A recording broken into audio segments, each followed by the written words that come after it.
why are you doing this show, your new show? Tell me about your new show. Not this episode, but the concept behind your show. Well, the new show is just kind of happening. We didn't really set out to do a new show, but we do a lot of history programs, and I find it fascinating. You find it fascinating, I think. So we've got a little team that really enjoys doing these shows, and part of it is this sense of adventure of looking for information, looking for old information, putting together these little pieces of a puzzle of stories, and they're amazing. Some of them turn into our Legends and Oddities program. Some of them turn into long-form documentaries like Cherokee Trail. So we thought we would actually go a little bit behind the scenes as to how we get it, and show more of the process of discovery, which is kind of the exciting part.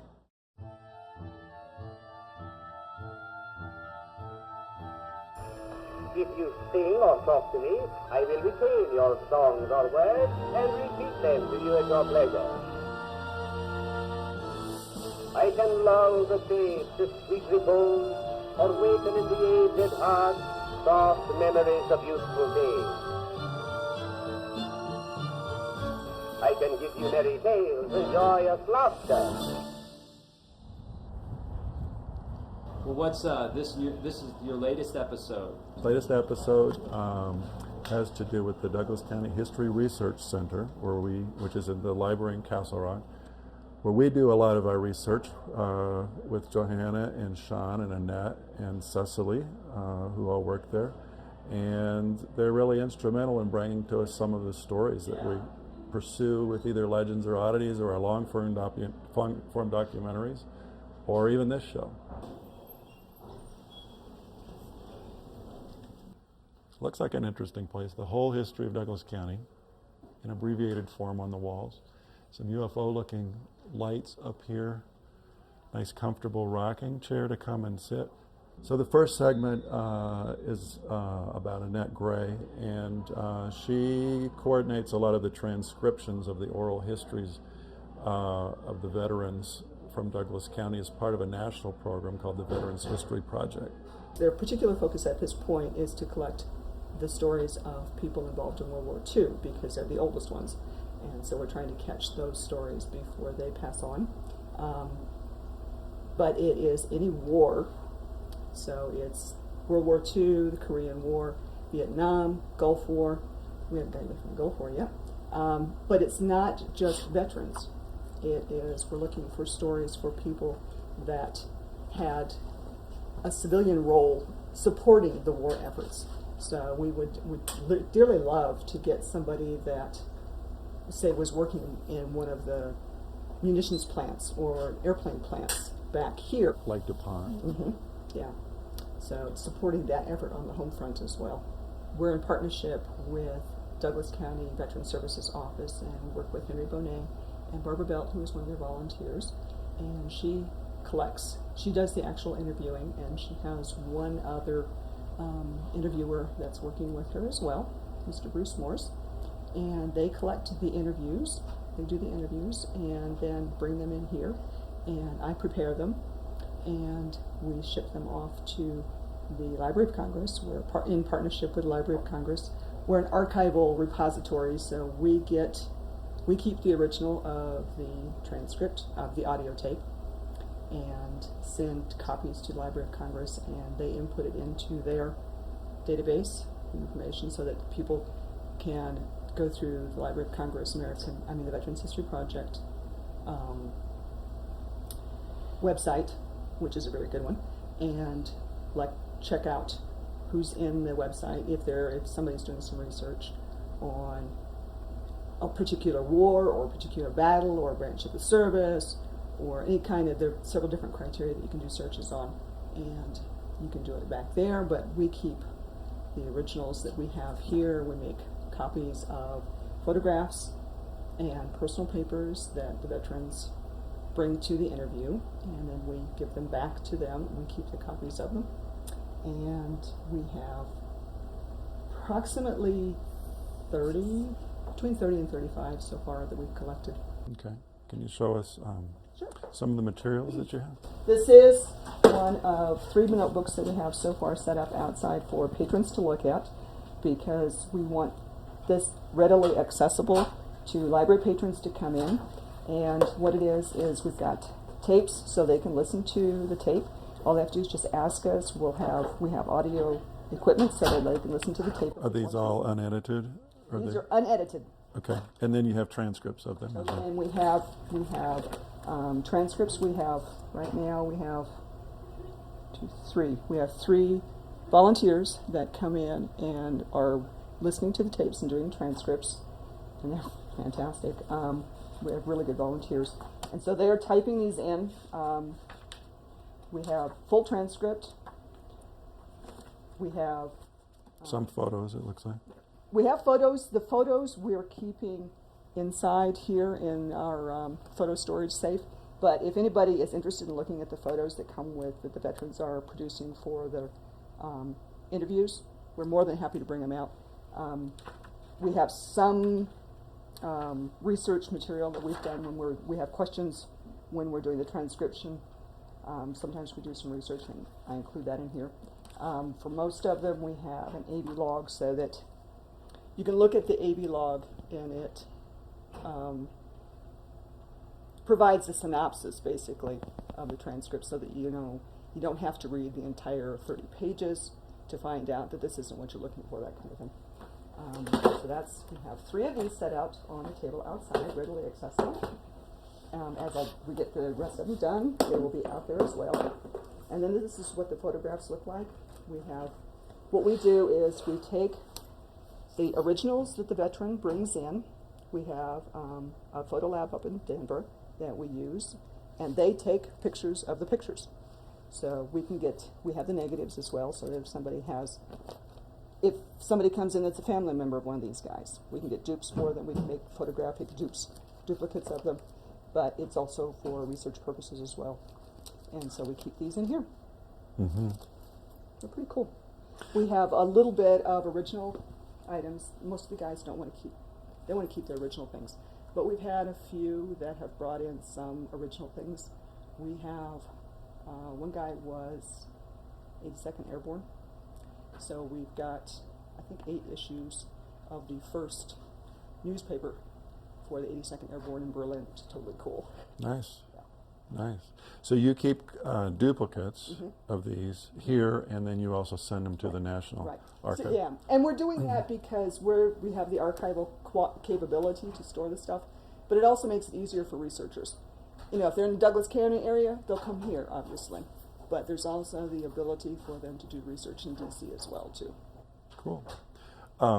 Any other aspects of this project you can show us? This is a poster from... Right, this is the poster that y'all did, the DC8 did, for the veterans. And some of the veterans that you did this with, actually we have interviews for. And right next to the Navy recruiting station was a Coast Guard station with a large picture of Uncle Sam pointing out to the crowd, said, "Men of 17, we need you." So I walked in and took the papers home to my parents because they had a sign when I was 17. And that's how I got into the Coast Guard. Being drafted was another way of entering the service. Well, it seems though they had a selective service board in Douglas County, Wisconsin. They said I was duly selected. Some veterans served for an enlistment or a shorter time if they were drafted. I was in for 4 years. The time I was in, I was planning to come out, finish up my pre-med, and go on to medical school. Others served enough years to retire from the military. And that video is here at the library. People can check out and take a look at. That is, it's Okay. Outside in the catalog. Cool. Okay. Interesting project. It is. I've learned so much. I bet you have. So do you have enough going on, or do you need to find more people to interview? Well, you're always looking for new people. We're looking for new people. We have quite a few that we've forwarded to Barbara Belt for interview purposes, and I'm not sure if she's got them scheduled. Our thing right now is we have 3 transcribers. We need more interviewers to go out because our transcribers are catching up with the tapes that we've got, so we need more people to to actually be the interviewer. So you're looking for volunteer help. We're looking for volunteer help with that. We're always looking for volunteer help. Cool.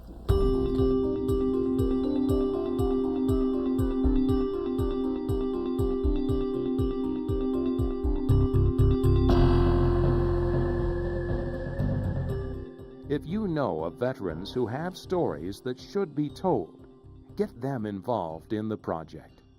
Contact your local Veteran Services Office, your local library, or the Library of Congress for more information. History, a systematic written account comprising a chronological record of events. Legend, a story handed down by tradition and popularly regarded as historical. Oddity, something unique or curiously unusual, a strange event, a peculiar occurrence. Darling, I'm a legend, not an oddity.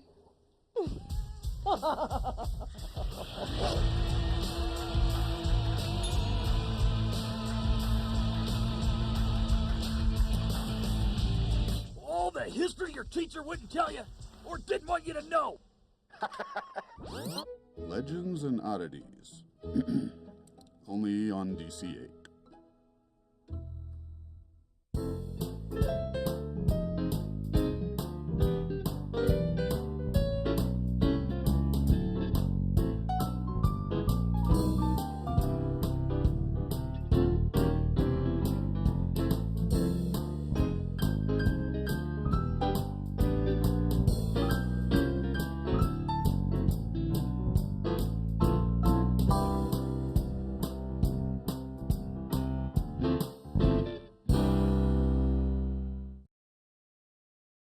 Next, we talked to Sean Boyd, who is an archivist, and she told us a little bit about some of the collections and how they handle those, where they came from.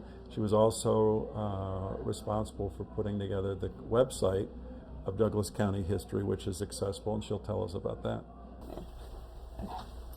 So, this is our big secret back room. Cool. It's cold in here.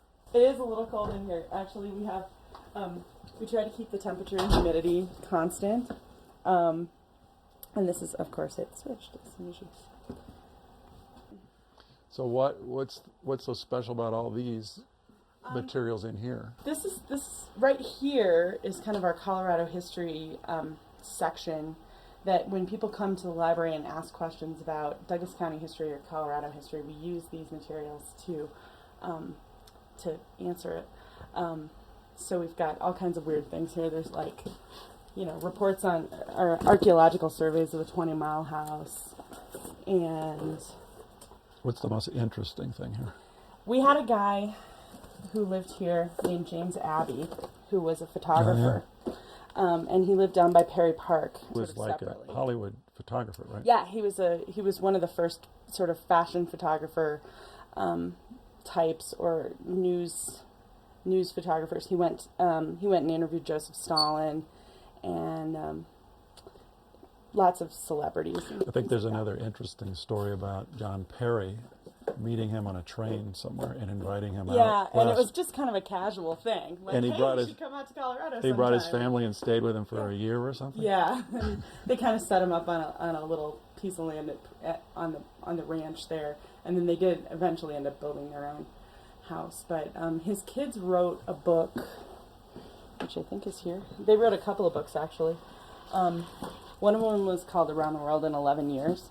And the kids actually made a bunch of money, and that's what paid for their house here in Douglas County. They made a bunch of money on the book? On the book, yeah. Because they toured around Europe and right before World War I, I think. Or maybe World War II. I think it was right before World War II. So people donate some of this material, right? Mm-hmm. Local people. Mm-hmm. And you have several collections of... We do. We have kind of this Colorado history collection, and then we have like a local authors collection here of... these are all books that have been written by people who lived in Douglas County. We have a cookbook collection of... You have a DC-8 collection? We do. We have a DC-8 collection. We have yearbooks. DC8 just fits right in there between the local authors and the yearbooks. Right. So, same thing with all the other racks over here? Yeah. Just more material. Actually, I have, there's some cool collections that it might be interesting to show. And they're back here? Yeah. Let's take a look real quick. Let's get the, actually, this doesn't look very interesting, but this is going to be one of our big collections. This is the photo morgue from the local newspaper, and we're kind of going through and sorting it. It's like the Douglas County News Press and the Elbert County papers and Colorado Community Newspapers donated it last year. So you're kind of a depository for everyone. We are. Okay, so get the shelves open. Here we go. You bring it out? Yeah, or you want to look at I it can here? bring it out. So we can just look at it. Yeah, that wouldn't work. Too tight. Too close? No. Okay, cool. So we need gloves. I'll be right back. The white gloves. I have gloves. What are those for? Your fingers have oils on them, or my fingers have oils on them, so we don't want to damage the materials. And so these are actually invitations to Douglas County High School graduations. So what's the year on this? This one's 1933, and let's set them down.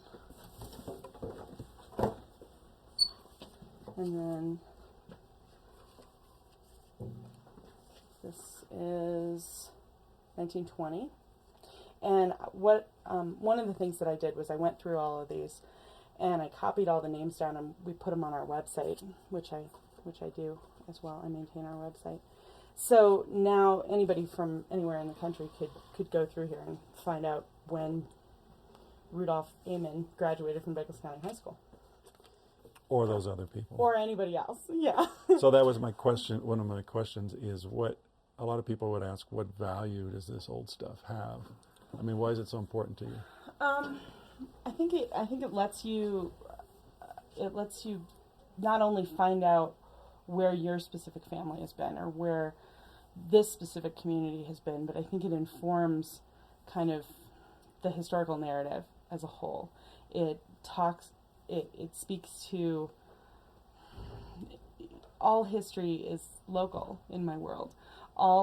Everything important that's ever happened started out with a person, started out with something local.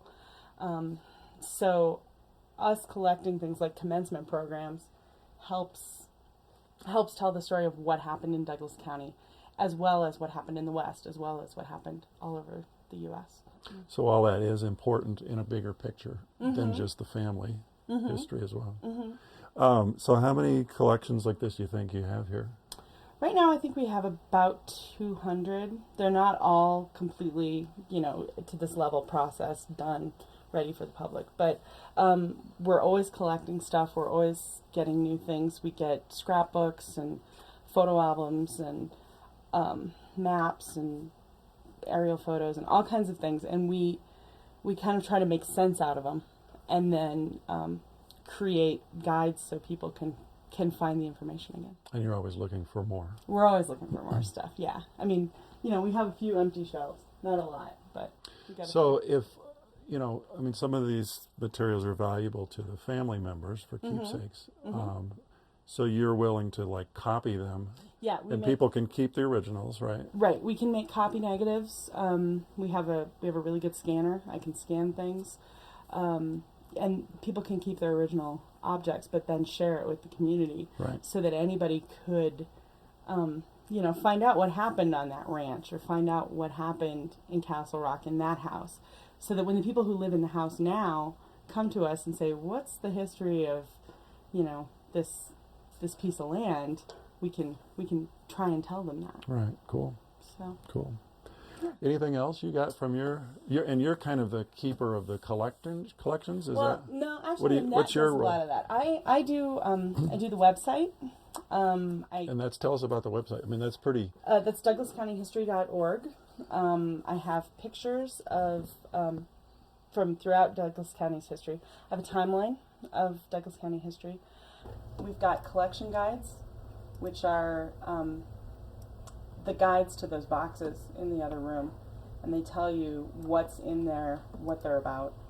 Okay. That's not very exciting. Show me the timeline. Timeline. This is a timeline that I put together of Douglas County history. It's all color-coded by area of the county, like Castle Rock's in green and Cherry Valley's in blue.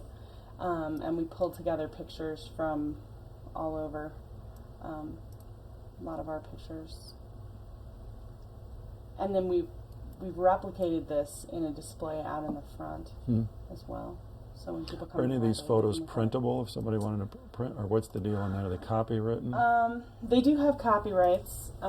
We have, I have a section on of photos to just look through. We do sell images. We sell copies. And that's just to cover the duplication yeah, costs, it's just to right? cover the duplication costs. So and I know some businesses have utilized that, and they have huge blow-ups of some of these, and they're pretty interesting. Our photos are in La Peep, the Applebee's in Parker, CB and Potts up in Highlands Ranch. A lot of places like that use. So this is pretty old. What do you think the date is in there? We have it dated, I think, between 1880 and 1920, and we can kind of do that because of this corral here and this house. I think that house is still there, isn't it? The house is still there. Across from the coffee shop? Yeah, Crowfoot Coffee would be like right Right. there. Yep. So there's the rock. This is kind of an interesting one. This is from the top of the courthouse. And these buildings are all gone now. This is where the Castle Cafe is. Right in here. And another shot of the rock. And then we have So you've got the different areas. You've got Parker area. You've got it's a baseball team from Parker. So you can look at it. You can look at the photos. That was the browse photos section. I have an exhibit on the Douglas County schools, on the history of all the one-room schools that were here. Sylvia School, which was up in the mountains. And these are actually pictures that we took, but there's also a teacher's contract. And obviously you've got more photos here than is on the website. So if people were interested in old photos of the county, they could come here and look through them, and you guys would facilitate. Yeah, we'd start with the website, but then we have a lot of other photos that we're always scanning. We're always adding new things to the website. Nice. So, yeah. Cool. Anything else on the website of?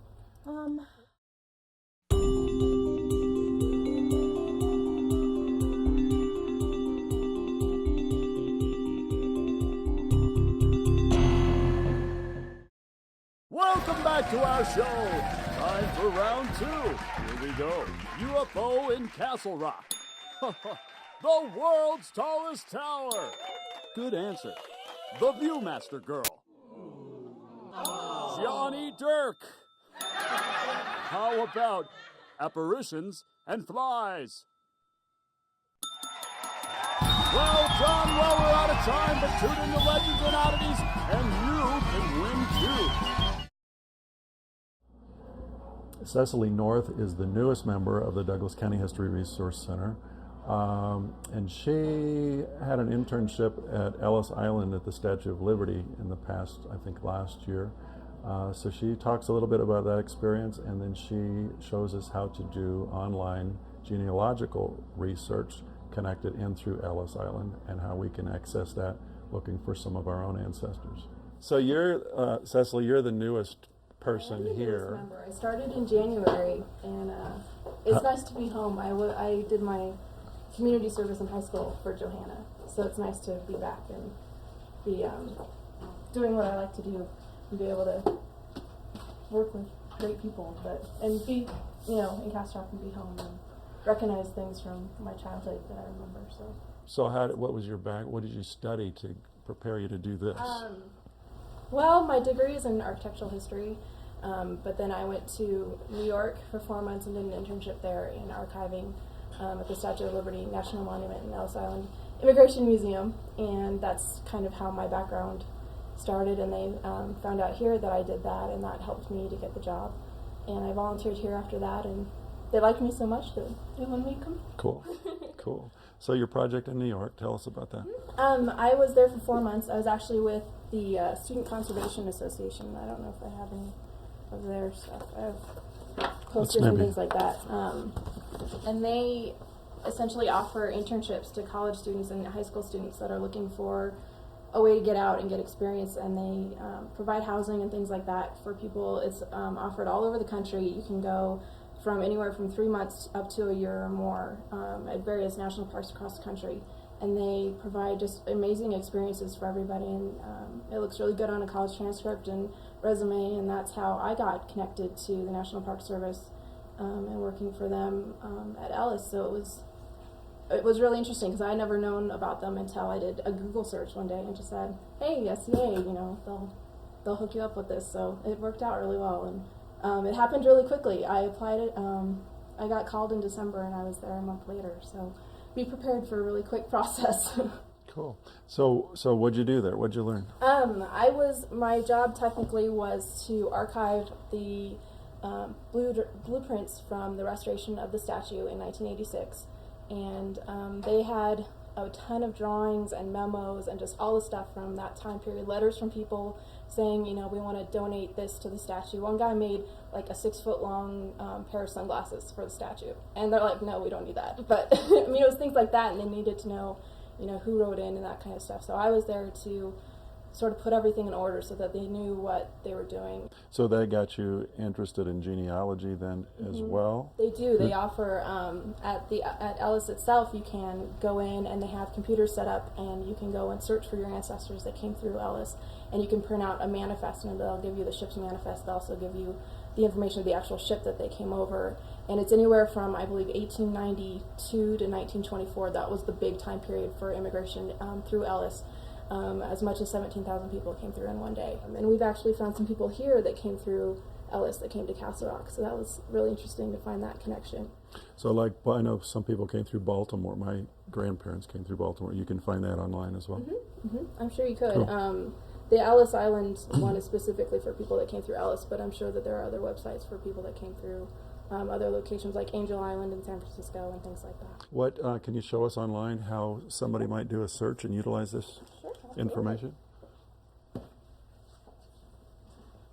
Through the library itself, we have a subscription with Ancestry.com, so you can come to the library and they will. You can go into our subscription search and come to Ancestry.com, and so you can look up either by a census, by state, by name if you're looking for a specific person, and I'm trying to remember. Try the 1900 census. And you can go by state, so I'll choose Colorado. That's what we're looking for.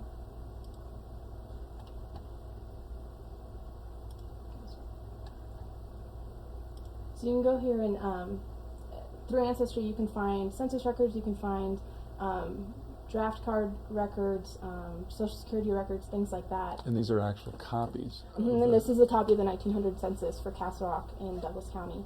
And you can find names and where they lived and what they did, where they were born, where their parents were born, you know, their kids, things like that, how long they've been in the United States, if they immigrated, things like that. And I know that there was one woman named Kate Clark that came to Colorado. I believe she immigrated in 1907. She came through Ellis. So this is the Ellis Island website where you can search for your ancestors. So we'll put in Kate Clark, and it'll give you a bunch of different things. Sometimes the site is a little It's a bunch of Kate weird. Clarks. Yeah, and there's a lot of like Smiths and people like that that came through. So if you're looking, you kind of have to know specifically who you're looking for, and know like a middle name or how old they were when they came over. But this will show you their official manifest of when they came over. It'll tell you how much money they had, where they came from. Wow, look at that. Things like that. I believe she's line number 1, and she's going to Castle Rock, Douglas, Colorado. This is Kate Clark, and her husband is waiting for her, who is Mr. Richardson. And she was a housekeeper here in Castle Rock, so I thought that Cool. was pretty amazing. Can you cross-reference that? Can you find out any? Do you have any history on her here? We are trying to find more people that came through because we don't have a lot of information specifically on people that that didn't necessarily do a whole lot in Castle Rock. So I'm trying very hard to find more information on these people as I come across them. But I thought that was pretty cool. And she had $50 on her when she came over. It was quite a bit back then. Mm-hmm. England, Liverpool. And she was 5'2". So this is, you have to have a subscription to access that, and the library has that, right? For Ancestry.com, for Ellis Island, it's free. You just have to create a password and your name and stuff Okay. like that. But then you can also purchase a copy of the manifest online, and that money goes towards the Statue of Liberty Ellis Island Foundation, which maintains Ellis and the Statue of Liberty parks. I can show them the timeline. Yeah, show us the timeline. It's not quite done. So this is our timeline that Sean put up, which is what we just saw on the website. Nice. And we also have our collection of clippings notebooks, which is essentially what we do is some of our volunteers will go through local newspapers, books about Douglas County, yearbooks, magazines, any of that sort of stuff that has to do with our local history here, and we put it into books by subject and by location. So we have a ton of stuff, as you can see. We have almost 100 books now that just cover every single subject you could possibly ever want to know about Castle Rock and Douglas County. And we just started a new one with Carly winning at the Westminster Dog Show. So now we have animals who've won ribbons. Interesting. Cool. Yes. And then all this, these are This is the local newspapers. going back to. This is just this year's worth. Okay. But we have the earlier ones are back in the back. These over here are Colorado magazines that are put out by the Colorado Historical Society, and the Southwest Rim are put out by the Archaeological Society. So, and those are all on the library's catalog. You can find specific articles. Cool. Interesting place. One of the next projects is going to be what they call the Reuter Hess project, where they're building a dam for water in Parker, and they've discovered these ancient Indian ruins. So we're going to go with Clyde Jones and talk to the archaeologist and see what they're finding up there.